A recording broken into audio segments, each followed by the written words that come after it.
આજની ધર્મકથા. પ્રણામ. ચારિત્ર ધર્મ. યશોધર મુનિના ચરિત્રની અંદરમાં આ ચારિત્ર ધર્મનો પ્રભાવ શું હોય છે એની અકલ્પનીય વાતો એ આપણે કેટલાક દિવસથી કરી રહ્યા છે. એક રાજકુમાર જેને પોતાને રાજા બન્યા પછીથી સજા આપવાની થાય અને સજા આપવાની પાપ ભીરુતા એ હૃદયમાં પ્રગટી અને ચારિત્ર લે અને ચારિત્ર લીધા પછીથી એવી ઘોરાતી ઘોર આંતરિક અને બાહ્ય સાધના થાય કે છેક મનોપર્યવ જ્ઞાન સુધીની વિશુદ્ધિ એમના હૃદયમાં ઉત્પન્ન થાય. ચારિત્ર ધર્મની જે વ્યાખ્યાઓ આપણને અહીંયા સાંભળવા મળી, સમજવા મળી, આ બધી વ્યાખ્યાઓ આપણને એક દિશા તરફ લઈ જાય છે કે એની શક્તિ જે છે એ અસીમ છે. સંસારમાં રહીને પણ ધર્મ કરી શકાય છે એ વાળી જે વાત છે ને એ ફક્ત અને ફક્ત બહુ જ સામાન્ય આશ્વાસન પણ ન કહી શકાય કદાચ, એ હદ સુધીની જ ગણાય.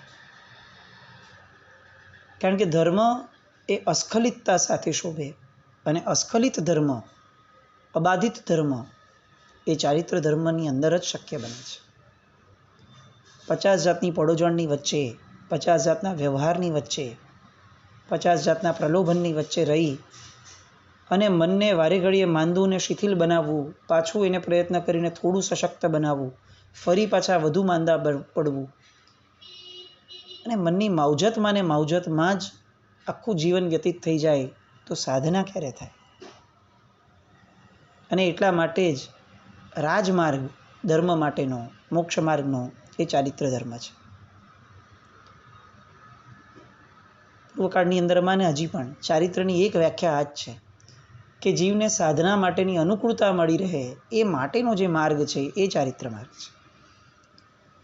અને બીજા બધા જ જે લક્ષણો છે, મુંડન થવું, ગોચરી વાપરવી, આ બધા લક્ષણો એ સાધનાને અનુકૂળતા થઈ રહે એ રીતના માર્ગો છે. એ મુનિવર રાજાને આ આખો માર્ગ સમજાવી રહ્યા છે. પ્રગટેલી યોગ્યતાઓ એ રાજામાં હવે ધીરે ધીરે વધુ ને વધુ યોગ્યતાઓ પ્રગટાવતી જાય છે. આમ પણ આપણે ત્યાં લોકવ્યવહારમાં કહેવત છે, પૈસો પૈસાને ખેંચે. અધ્યાત્મ માર્ગની આ એક કહેવત, ગુણ ગુણને ખેંચે. એક ગુણને પણ જો આપણે વળગીને રહીએ, એક ગુણને પણ પ્રામાણિકપણે એના પાલનની અંદરમાં જો આપણે ઉદ્યમવંત રહીએ તો એક જ ગુણ અનેક ગુણને ખેંચીને લઈ જ આવે, એ નિશ્ચિત વાત. આપણે પૂર્વના ઘણા બધા ચરિત્રો જોઈએ તો આપણને એવું લાગે કે દરેક વ્યક્તિએ કંઈ બધા ગુણો નથી ખીલવ્યા, પણ એના કોઈ એક સામાન્ય ગુણે પણ એ વ્યક્તિની અંદરમાં એટલું બધું ઊભું કર્યું કે આપણને એવું લાગે કે આ કક્ષાએ પહોંચ્યા કઈ રીતે હશે. પણ એમનું ડગલું સામાન્ય ડગલાથી શરૂ થયું હોય. બસ ખાલી ફરક એટલો કે એ સામાન્ય ડગલાને એમણે હંમેશા અસામાન્ય ગણી અને સાચવી રાખ્યું. ચારિત્ર ધર્મની શક્તિઓ જ પૂજ્ય ગુરુ ભગવાન સમજાવે છે. બહુ સરસ રીતે કહે છે કે મહાનુભાવ ચારિત્ર ધર્મથી ભાવિત આત્મા હોય ને એની માટે એક પણ વસ્તુ આ જગતની અંદરમાં અશક્ય નથી. પાપોનો પ્રતિકાર કરવાથી પાપોનો નાશ કરી શકાય છે.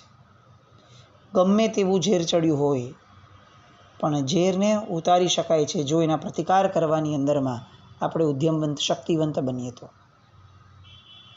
એવી રીતે અનાદિકાળથી જીવે અનંત પાપ કર્મ બાંધ્યા હશે, ના નથી, પણ આ ચારિત્ર ધર્મને જો પ્રામાણિકપણે વળગીને રહેવાય અને પછી પાપોનો પ્રતિકાર કરાય તો અનંત પાપોનો નાશ પણ જીવ કરી શકે છે. આમ પણ આ સમ્યક દર્શનનું શ્રદ્ધા સ્થાન છે, ષડ સ્થાનોની અંદરનું એક સ્થાન કે જીવને અનાદિકાળથી પાપ વળગેલા છે એ જેટલું મોટું સત્ય છે એટલું જ મોટું સત્ય એ પણ છે કે જીવ આ પાપથી મુક્ત થઈ શકે છે. કેટલાકને આવું ઘણીવાર થતું કે આટલા બધા પાપો આપણે જીવનમાં બાંધ્યા પૂર્વમાં, અત્યારે બાંધી, હવે આમાં ક્યાં આપણો મોક્ષ થવાનો, આપણી કોઈ યોગ્યતા જ નથી. આવો વિચાર એ પણ સમ્યક દર્શન માટેની એ વિરાધના છે. એ ત્રિકાલીન સત્ય છે કે જો પાપ બાંધવા માટે જે જીવ શક્તિવંત બન્યો છે, સક્ષમ બન્યો છે, એ જ જીવ પાપ છોડવા માટે પણ એટલો જ સમર્થ છે. અને આ બધી વાતો પેલા રાજા એ મુનિ ભગવંત પાસેથી સમજે છે અને ફરીથી પૂછે છે, સાહેબ ખરેખર આટલી શક્તિ છે? ઘોરાથી ઘોર પાપો જે મેં આ ભવમાં બાંધ્યા છે એનો પણ નાશ થઈ શકે છે? અને મુનીશ્વર કહે છે, સમ્યક જ્ઞાનના પ્રકાશમાં, સમ્યક દર્શનની હાજરીમાં જો સમ્યક ચારિત્ર એ પાળવામાં અને લેવામાં આવે તો ચોક્કસપણે ઘોરાથી ઘોર એવા પાપોનો પણ ક્ષય થઈ શકે છે. સ્પષ્ટ માર્ગદર્શન મળ્યું અને હવે મનમાં એક પણ ગૂંચવાડો ન રહ્યો. અને મનમાં એ વિચારે છે કે આવા જ્ઞાની, ધ્યાની, નિસ્વાર્થ અને મહાસંયમી મુનીશ્વરનો સમાગમ એ દુર્લભપણે જ મળે. એ મને મળ્યો, હું ધન્ય થયો. અપકારી ઉપર પણ ઉપકાર કરનારા આવા મહાપુરુષો એ પરમાત્માના શાસન સિવાય બીજે ક્યાં મળવાના? એ મને ચારિત્ર ધર્મ આપવા તૈયાર છે. મારા જેવા શિકારીને, મારા જેવા જુગારીને મારી આમ તો કોઈ યોગ્યતા ન ગણાય ને તેમ છતાં મારામાં યોગ્યતા જોઈ છે. મારી આંતરિક સ્થિતિને એ લોકો જાણી શકે છે. એ જો એમને એવું લાગે છે કે હું સાચા હૃદયથી ચારિત્ર ધર્મનું પાલન કરી શકીશ, તો પછી હવે મારે આ બાબતની અંદરમાં વધુ કંઈ વિચારવું એ યોગ્ય પણ નથી અને એ હવે મારી માટે ઉચિત પણ નથી. રાજા હર્ષિત થાય છે. ત્યાં ને ત્યાં જ ઉદ્યાનમાં મહામંત્રીને, મંત્રીમંડળને બધાને બોલાવે છે અને બોલાવીને કહે છે કે મહામંત્રીઓ, અન્ય મંત્રીઓ, હું હવે ગૃહવાસથી વિરક્ત થયો છું. મારે મારા આત્માને પાપથી મુક્ત કરવો છે અને એમાં પણ મને આ અંતર્યામી મુનીશ્વર પ્રાપ્ત થયા. હવે હું એમની પાસે ચારિત્ર ધર્મ અંગીકાર કરીશ. માટે તમે અભયરુચિ કુમાર યુવરાજ છે એનો રાજ્યાભિષેક કરજો, સારા મુહૂર્તે કરજો. હું આજે જ ચારિત્ર ધર્મ અંગીકાર કરીશ. હું હવે અહીંથી મહેલમાં આવવાનો જ નથી. કોઈ પણ ગુણ માટેનું કમિટમેન્ટ કેવું, એની તડપ કેવી, એની માટેના મનના મનોરથો કેવા. ધાર્યું હોત તો મંત્રીમંડળને જઈને ત્યાં જ કહી શક્યા હોત. મુનિ ભગવંતે કંઈ એવું નહોતું કીધું કે હમણાં ને હમણાં ચારિત્ર લઈ જ લો. એ ત્યાં જાય, મહોત્સવ કરત, વિદાય સમારંભો ગોઠવાવત, કેટલું બધું કરી શક્યા હોત. પણ ના, આ ક્ષણે ભાવ થયો છે તો હવે આ સ્થળને છોડી દઉં, આમની નિશ્રા છોડી દઉં અને હું મહેલમાં જાઉં તો શું ભરોસો મારા મનનો, શું ભરોસો મારા જીવનનો? કંઈ જ નહીં. હવે જાહેરાત પણ કરવાની હશે તો અહીંયાથી જ થશે.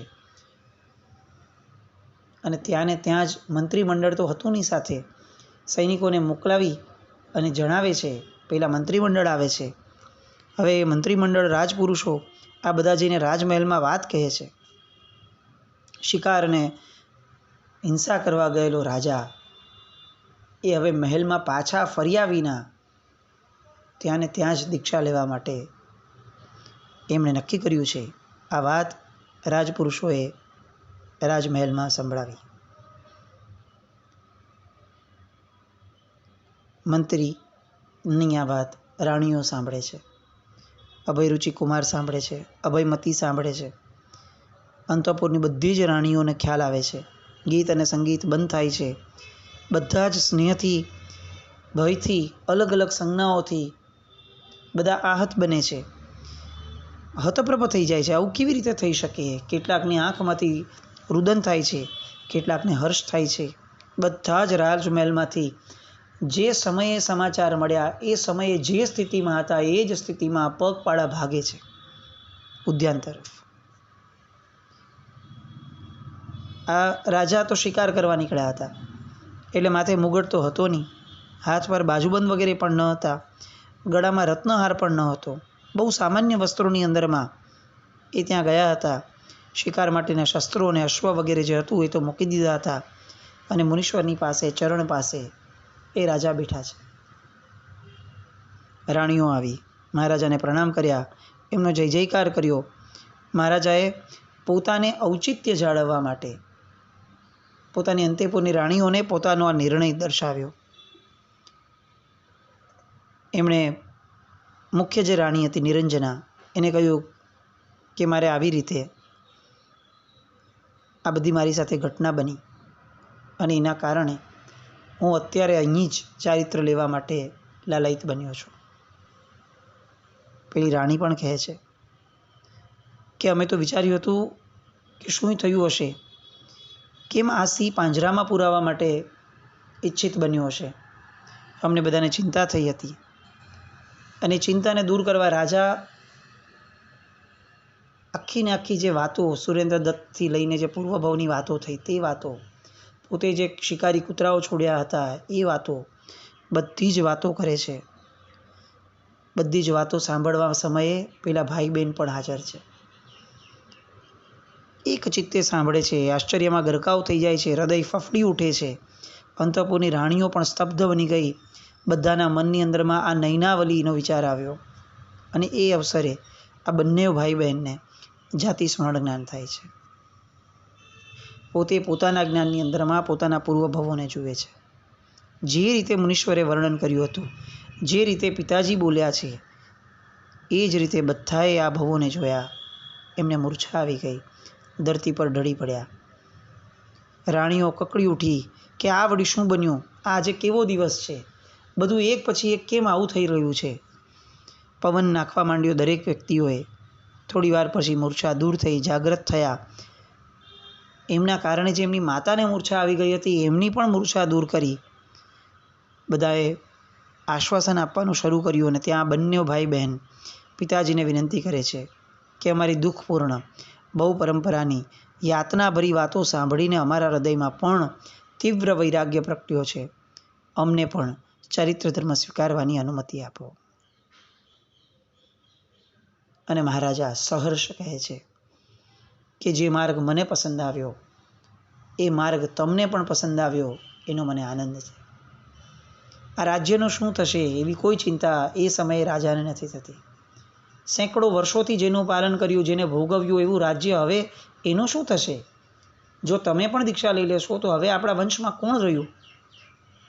આવો વિકલ્પ પણ રાજાને નથી થતો, કારણ કે જે ગમી ગયું એ એટલું ગમી ગયું હતું કે હવે જગતની બીજી એક પણ વસ્તુ એનું કોઈ મહત્ત્વ જ નથી રહ્યું. સામેથી મહારાજા કહે છે કે તમે ઉચિત નિર્ણય કર્યો છે અને હજી તો આ નિર્ણય એને સ્વીકારાય, વધાવાય. ત્યાં રાણીઓએ કહ્યું કે સ્વામીનાથ, આપની સાથે અમે પણ સૌ ચારિત્ર ધર્મ સ્વીકારશું. કેવો પત્ની ધર્મ, કેવી પ્રીત, લગ્ન જીવન, દાંપત્ય જીવન પણ કેવું હોવું જોઈએ એ બધું આપણને આ કથાઓ શીખવે છે. પતિના મનમાં જે ઉચિત અને શુભ ભાવ થયો એ ભાવ હજી તો રાણીઓને અડ્યો પણ નહીં હોય. પતિને તો આ મહાત્માએ આખું ધર્મનું ને ચારિત્ર ધર્મનું સ્વરૂપ શીખવાડ્યું છે, એને તો ભાવિત કર્યો છે. અને એવું પણ નહીં હોય કે આ રાણીઓ માંસાહાર નહીં કરતી હોય, આ રાણીઓને સંસારની અંદરમાં કોઈ વસ્તુ પ્રત્યે આસક્તિ નહીં હોય, એવું નહીં જ હોય. પણ પોતાનું પ્રિય પાત્ર જે માર્ગે જતું હોય એ પ્રિય પાત્રના માર્ગે ચાલવું એ જ ખરી પ્રીત છે, એવું આ બધી રાણીઓ સમજ્યા હશે. આપણું લગ્ન જીવન પણ કેવું હોવું જોઈએ એ આપણે આમાંથી શીખવાનું છે. વાત એમ નથી કે આપણે પણ દીક્ષા લઈ જ લેવી જોઈએ બંનેવે, બધાએ, એમ નહીં. પણ મૂળમાં પ્રીત કોને કહેવાય આ બાબતો એ આપણી માટે આદર્શ પૂરું પાડે છે. કોઈ એક પાત્રને પણ શુભતા સ્પર્શે તો બીજા પાત્રએ પોતાની રુચિ અરુચિ એ ન જોવા બેસાય. શુભતા આવી છે ને જીવનમાં, દાંપત્ય જીવનમાંથી એક પાત્ર પણ શુભ તરફ વળે છે તો હવે એ શુભ તરફ એ એકલા કેવી રીતે વળી શકે? આપણે પણ વળી જ જવાનું અને એ પણ પ્રસન્નતાથી, ખુમારીથી વળવાનું.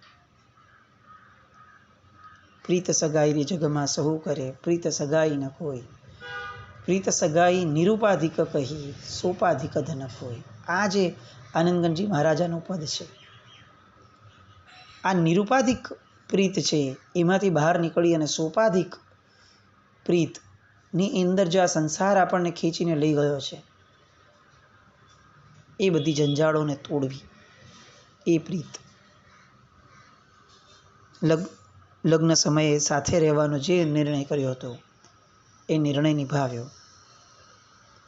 મહારાજાએ મહામંત્રીને કહ્યું કે નગરની અંદરમાં 8 દિવસનો પરમાત્મા ભક્તિનો મહોત્સવ કરાવો. મારા ભાણેજ વિજય વર્માને બોલાવો, એનો રાજ્યાભિષેક કરો અને સૌ સાથે અમે આ મહામુનિના ચરણોમાં આજે જ અમે દીક્ષા લઈ લેશું. અમારે 8 દિવસની રાહ નથી જોવી. તમે બધું જ મહોત્સવ વગેરે જે પણ કાર્ય છે એ સંપન્ન કરો. અને એ જ દિવસે બધાએ અને એ બધાની સાથે નગરના અનેક સ્ત્રી પુરુષોએ પણ ગૃહત્યાગ કરી અને ચારિત્ર ધર્મ સ્વીકાર્યો. કેવી ઘટના છે! એક શિકાર કરવા આવેલા રાજા, એના નિમિત્તે સેંકડો આત્માઓ નગરના, અંતેપુરના, રાજમહેલના એ બધા જ ચારિત્ર ગ્રહણ કરવાની દિશા તરફ આગળ વધ્યા. આ સંસારમાં કશુંય નિશ્ચિત નથી. કયા આશયથી પેલો રાજા નીકળ્યો હશે અને એનું પરિણામ અંતે ક્યાં આવીને ઊભું રહ્યું એ કલ્પનામાં પણ કોઈને ના આવે.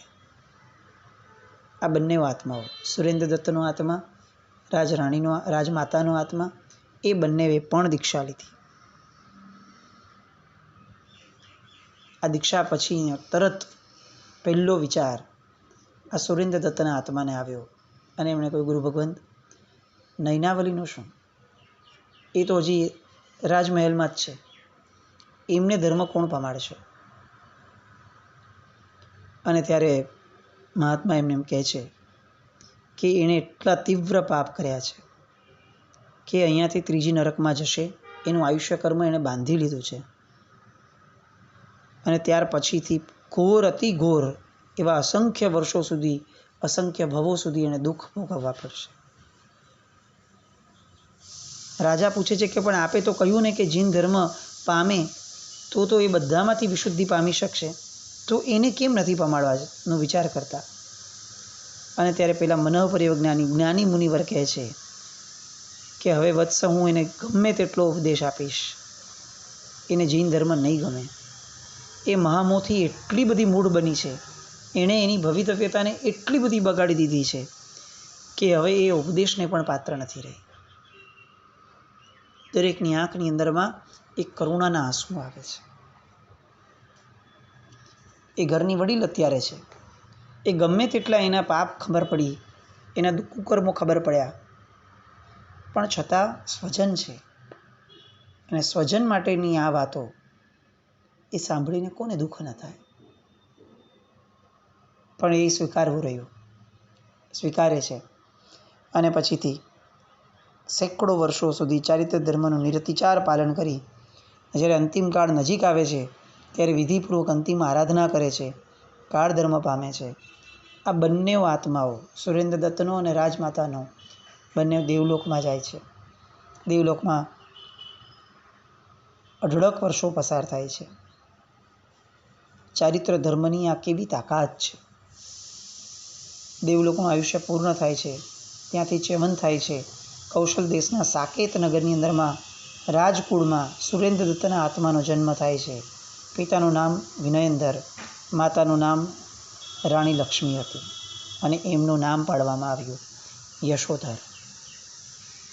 જે મુનિના ચરિત્રમાં આગળના ભવો જોયા એ જ મુનિવરનો ભવ, છેલ્લો ભવ, કે જે ભવની અંદરમાં આ કથાનક એમના જ મુખેથી એક રાજકુમારને કહેવાઈ રહ્યું છે. એ યશોધર તરીકે એમનો જન્મ થયો. એમનું રૂપ, એમનું લાવણ્ય, એમની કળાઓ, એમના ગુણો બધું જ વૃદ્ધિવંત. કિશોરાવસ્થામાં આવ્યા. આસપાસના રાજ્યોની અંદરમાં કીર્તિ પ્રસરવા માંડી. એમના રૂપની, એમની કળાઓની વાતો ગામ અને નગરમાં થવા લાગી અને વાતો પહોંચતી પહોંચતી પાટલીપુત્રના રાજા ઈશાનસનની પુત્રી વિનયમતી એના સુધી પહોંચી. એમનું ચિત્ર કોક લઈને આવ્યું હતું, ચિત્રકાર. વાતો પણ કેટલીક સાંભળવા મળી હતી. અને પેલી વિનયમતીએ માતા પિતાને કહ્યું કે હું પરણીશ તો સાકેતના રાજકુમાર યશોધરને જ પરણીશ, બીજા કોઈને નહીં પરણું. અને વિનયમતી એને સંદેશો મોકલાવ્યો પાટલીપુત્રના મંત્રીઓને દ્વારા. રાજાએ પણ સમર્થન આપ્યું અને વાત સાકેત નગર સુધી પહોંચાડાવી. સાકેત નગરની અંદરમાં જ્યારે આ સમાચાર મળ્યા કે આ રાજકુમારી કુમારનું સ્વયંવરણ કરવા માટે તૈયાર થઈ છે અને જો આપ રજા આપો તો અમે રાજકુમારીને સાકેત નગરમાં લઈ આવીએ. રાજા ઈશાન સેનને સમાચાર મળ્યા. રાજા, રાણી, રાજકુમાર બધાને એક સાથે મનમાં શુભ ભાવ પ્રગટ્યો. બધાની હા પડી અને હવે સાકેત તરફ પ્રયાણ કરવાની ભવ્ય તૈયારીઓ થવા લાગી. એ રાજકુમારી વિનયવતીના તો પૂર્વ ભવના સંસ્કારો છે, પ્રીતિના. એટલે જેવી હા પડે છે એના મનની અંદરમાં અનેક મનોરથો જાગવા લાગે છે. સુંદર સુશોભિત ડોળી તૈયાર કરાય છે. શુભ મુહૂર્તે ડોળીમાં બેસાડવામાં આવે છે. સખી સાથે 8 પુરુષોએ ડોળી ઉપાડી અને હવે આગળ ચાલવા લાગી. આગળ ચાલતા ચાલતા શું થાય છે? સાકેત નગરમાં એ ડોળી પહોંચે પછીથી શું થાય? આ યશોધર મુનિ કેમ થયા રાજકુમારમાંથી? એ બધી વાતો માટે આવતીકાલે ફરીથી મળીએ. જે રીતે